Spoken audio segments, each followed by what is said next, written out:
तो ये जो एग्ज़ाम्पल मैंने अभी बताया 30 न्यूटन ड्यू नॉर्थ और 40 न्यूटन ड्यू ईस्ट वाले दो फोर्सेस को ऐड करके ट्रायंगल लॉ आपको अप्लाई करना सिखाया। काफ़ी चीज़ें क्लियर हो जाती हैं। लेकिन एक एग्ज़ाम्पल हम और करते हैं।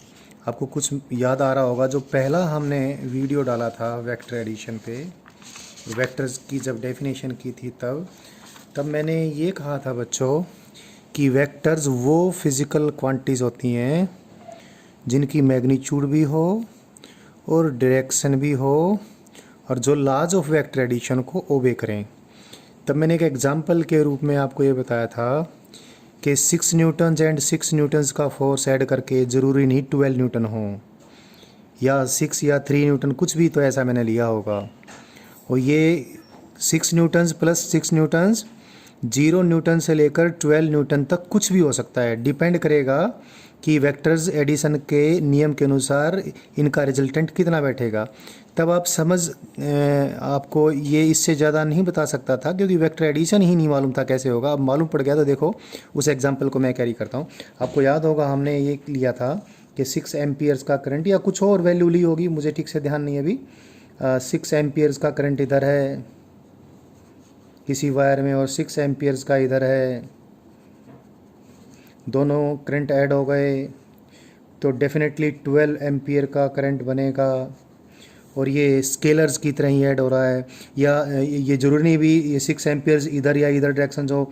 अगर 6 एम्पियर्स इधर होता है और दूसरा 6 एम्पियर्स इस प्रकार से आता है, जरूरी भी नहीं स्ट्रेट वायर हो, 6 एम्पियर्स इधर से आया और 6 एम्पियर करंट इधर से आया, तो अगेन सिंगल वायर में जब जाएगा ऐड होकर तो 12 एम्पियर जाएगा।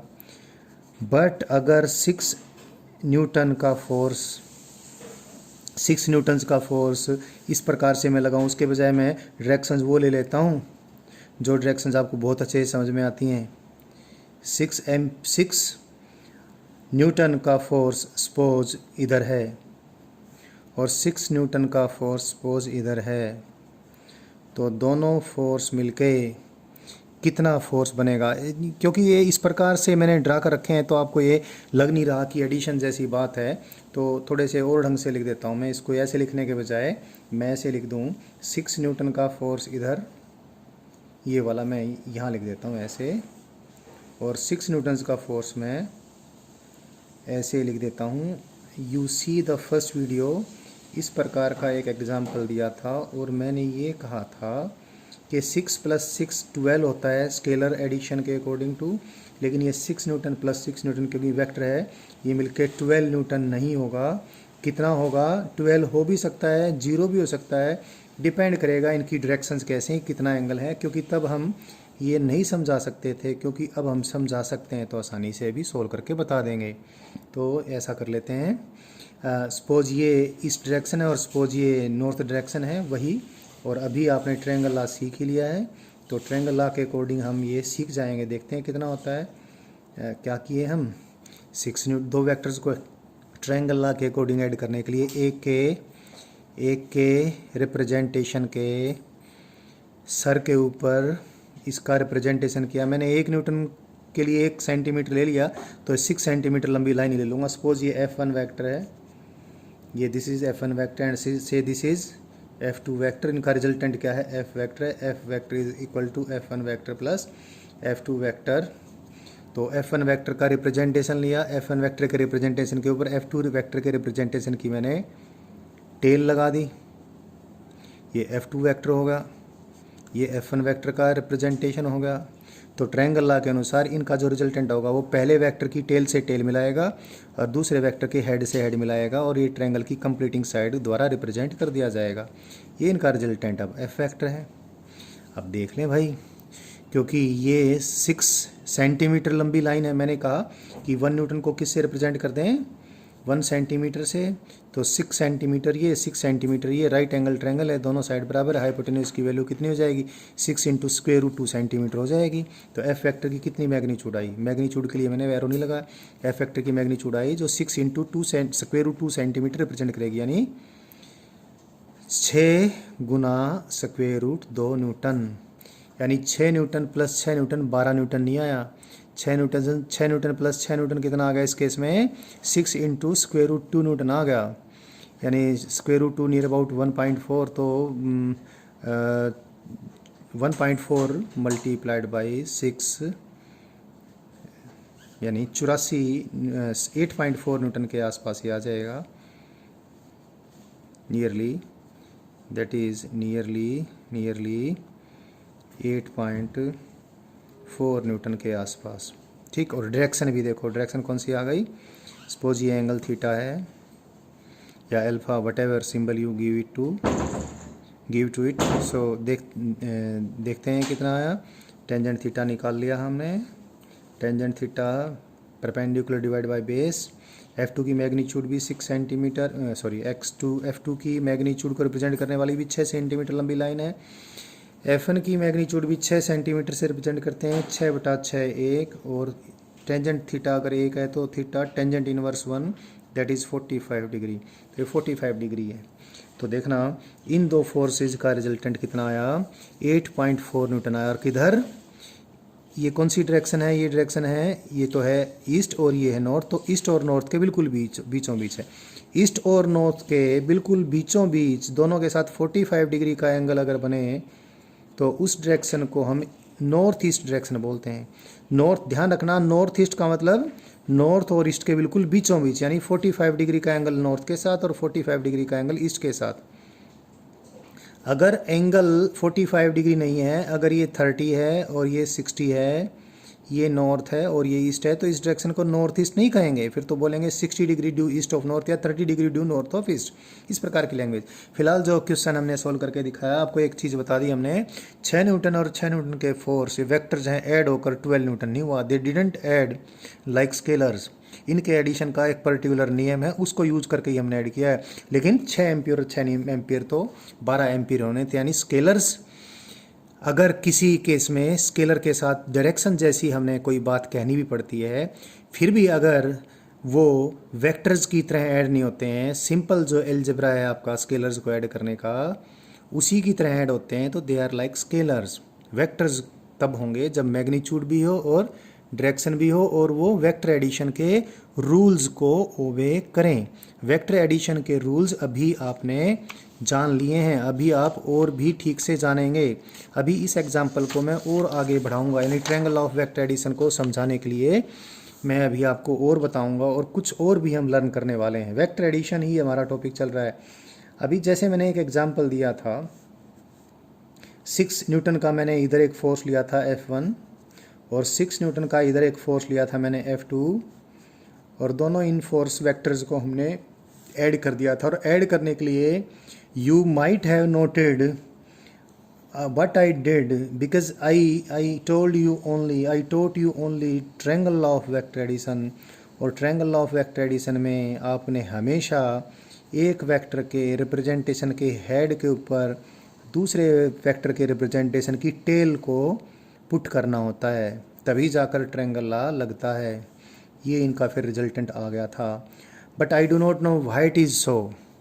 जब भी हम बच्चों को वेक्टर्स को ऐड करने के लिए बोलते हैं, initially when they are in the initial stage of learning, तो बच्चे क्या करते हैं, I do not know from where they got that instinct, whether it is instinct और समथिंग एल्स, कहाँ से ये उनके मन में ये बात आई है, कहाँ से बिहेवियर वो लर्न करते हैं, शायद अपने आप हो जाता होगा। लेकिन ये होता है शुरू में कि जैसे यही एग्जांपल है, मैंने F1 और F2 दो ऐड करने के लिए दिए, तो बच्चा क्या कर लेता है, इनकी टेल से टेल मिला देता है। ये तो F2 और ये F1, और टेल सू टेल मिला के और सोचता है ट्रायंगल ला, फिर ट्रायंगल बना देता है, फिर ये ऐसे कर देता है, फिर कन्फ्यूज़ भी हो जाता है किसके हेड से किसकी टेल की तरफ लें, कभी इधर करता है कभी इधर करता है, और ये सारा कुछ गलत कर लेता है। This is wrong. F1 F2 को अगर आपने ट्रायंगल ला से ऐड करना है तो हेड टू टेल ऑर्डर में ही उनको ड्रा करना पड़ेगा, फिर इनका ये रिजल्टेंट आ जाएगा। तो क्योंकि ये शायद कोई स्वाभाविक सी बात होती होगी, तकरीबन बच्चों के मन में ये बात शुरू में होती है, और तो स्वाभाविक बात ये क्यों है वो तो क्या बात है, बट हम चाहते हैं कि किसी प्रकार से भी आपके वेक्टर एडिशन में कोई गलती ना हो, चाहे आप टेल टू टेल मिलाकर करें चाहे हेड टू टेल मिलाकर करें, तो क्यों न हम वेक्टर एडिशन का कोई ऐसा नियम और खोज लें जो टेल टू टेल ड्रा करके भी वेक्टर्स को ठीक से ऐड कर दे और वही रिजल्टेंट आ जाए जो ट्रायंगल लॉ ने हमें सिखाया। यानी रिजल्टेंट वही आने का मतलब मैग्नीट्यूड भी वही आ जाए और डायरेक्शन भी वही आ जाए। तो अभी हमने ट्रायंगल लॉ तो लर्न कर लिया है। ट्रायंगल लॉ बहुत अच्छा है, बहुत बढ़िया है, लेकिन बच्चा ट्रायंगल लॉ को, मैं फिर से बोल रहा हूँ, ट्रायंगल लॉ को यूज़ करते वक्त एक गलती कर बैठता है। क्या?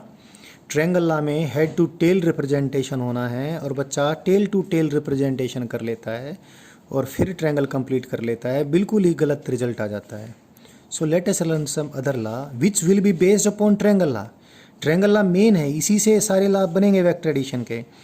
तो ट्रायंगल लॉ को ही यूज़ करके हम एक ऐसा नियम बना लें जिसमें टेल टू टेल ड्रा करके भी बच्चों को वेक्टर ऐड करने की छूट हो जाए और आंसर सेम आए। तो अभी करते हैं, देखते हैं उसके लिए क्या करें। सपोज कोई वेक्टर ए है और हमने निकालना है R vector, resultant vector which is resultant of A vector and B vector. A vector और बी वेक्टर का रिजल्टेंट कोई आर वेक्टर हमने डिटरमाइन करना है। और हमें क्या मालूम है, ये तो ए वेक्टर है भाई, से this is vector A means representation of A and this is the representation of vector B and these two vectors are to be added to find their resultant. So what we did, we used triangle law। हमने A vector को represent किया, A vector के representation के head के ऊपर B vector इतना ही बड़ा, इसी डायरेक्शन में ये B वेक्टर हमने पुट कर दिया, B वेक्टर के रिप्रेजेंटेशन की टेल पुट कर दी। तो ट्रायंगल लॉ को हमने फॉलो किया, ए की टेल से और बी के हेड की तरफ हमने ट्रायंगल को कंप्लीटिंग साइड के लॉन्ग वेक्टर रिप्रेजेंटेशन ले लिया। तो ये किसका रिजल्टेंट आ गया? ए वेक्टर और बी वेक्टर का, यानी A vector plus B vector. What is this? This is A vector plus B vector, जिसको हमने आर वेक्टर का ए आर वेक्टर लिख भी दिया। बट बाय द वे, कभी ऐसा आपसे हो जाए कि आपने पहले तो बी वेक्टर ड्रा किया, ये तो मैंने क्या वेक्टर किया? ए वेक्टर प्लस बी वेक्टर किया है। अभी बाय द वे ऐसा हो जाए बच्चा यहाँ पर पहले बी वेक्टर ड्रा कर दे, हम भी या आप भी, कोई भी बच्चा या बड़ा, पहले तो बी वेक्टर ड्रा कर दिया। बी वेक्टर ड्रा कर दिया मैंने, एक एरो लिया जिसकी लेंथ बी वेक्टर की मैग्नीट्यूड के प्रोपोर्शनल हो और जिसकी डायरेक्शन बी वेक्टर के अलॉन्ग हो। अब बी वेक्टर के हेड के ऊपर ए का रिप्रेजेंटेशन हमें टिका दिया, क्योंकि ए वेक्टर जब हम रिप्रेजेंट करेंगे तो इतना बड़ा ही रिप्रेजेंट करेंगे और इसी डायरेक्शन में रिप्रेजेंट करेंगे, और बी वेक्टर ड्रा करेंगे चाहे कहीं भी ड्रा करें इस पूरे डायग्राम में, इतना बड़ा और इसी डायरेक्शन में ड्रा करेंगे। तो जब मैं इस बी वेक्टर को यहीं पर ड्रा करूं और ए वेक्टर को इसके सिर के ऊपर ए वेक्टर की टेल लिखूं, तो क्योंकि ये इसके क्या है, मैग्नीट्यूड में बराबर है और डायरेक्शन में इसके पैरेलल है, और ये इसके मैग्नीट्यूड में बराबर है और डायरेक्शन में इसके पैरेलल, तो क्या बन गया? पैरेललोग्राम बन गया। अब देखें, ये बी वेक्टर और ये A vector, triangle law of vector addition के अनुसार इसको कंप्लीट करने वाली साइड ये क्या आ गई? B vector plus A vector. एक बहुत बड़ी बात आपने लर्न कर ली। आप सोचते होगे तो बिल्कुल छोटी सी बात है, नहीं छोटी नहीं है।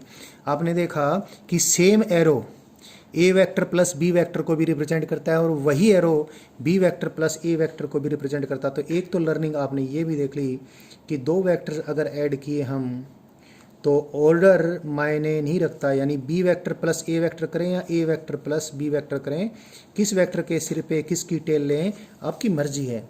So vector addition A vector plus B vector is as good as B vector plus A vector, A vector plus B vector plus C vector is as good as C vector plus B vector plus A vector.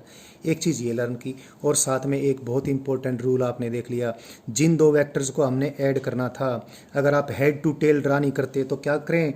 Tell to tell draw कर दें। ए vector यहाँ बिल्कुल इस diagram को follow कीजिए, तो ए vector का representation है और ये बी वेक्टर का रिप्रेजेंटेशन है, दोनों की क्या मिली हुई है? टेल मिली हुई है। और फिर देखें रिजल्टेंट ये, लेकिन ये रिजल्टेंट क्या है? ए और बी किसी पैरेललोग्राम की दो साइड कंसीडर करते हुए हमने पैरेललोग्राम कंप्लीट कर लिया। देखें पैरेललोग्राम कंप्लीटेड है। इस पैरेललोग्राम की ये साइड बी को रिप्रेजेंट करती है, ए को रिप्रेजेंट करती है। तो इस पैरेललोग्राम का वो डायगोनल जो ए और बी की कॉमन टेल से पास हो रहा, ये डायगोनल ए वेक्टर और बी वेक्टर का रिजल्टेंट रिप्रेजेंट करेगा। तो वेक्टरों को ऐड करने का ये एक नियम बन गया जिसको हम parallelogram law of vector addition कहेंगे।